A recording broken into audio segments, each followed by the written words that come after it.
This is the brief on Never Split the Difference by Chris Voss. So, this book, it's by a former FBI hostage negotiator, Chris Voss, right? And it totally flips the script on how we think about negotiation.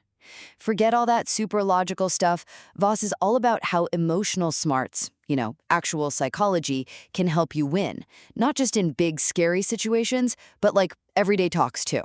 Okay, so his first big point, well, apparently, a lot of the old school thinking was that negotiation's just rational, logical.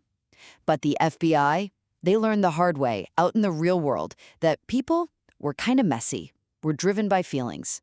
And getting that, really getting it, is key to actually succeeding. It's huge. Then there's this thing he calls tactical empathy. Sounds fancy, but it's pretty powerful.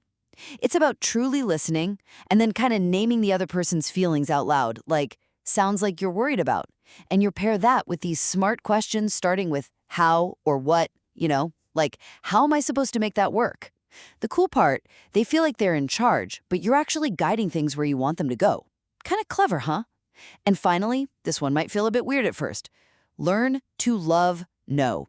Seriously, Voss says no isn't the end. It's actually where things start getting interesting. It gives people space, makes them feel safe, and helps you figure out what they really care about, their real objections. So instead of chasing some weak yes, you're going for that moment where they say, that's right. That's when you know you've connected, and real agreement, real change can happen. Basically, if you get how people's minds and emotions really work, you can turn pretty much any tricky chat into a way to get what you need together. Factoring can meet the working capital needs of distributors impacted by rising tariffs. Contact Chris at Versant Funding to learn if your client's business is a factoring fit.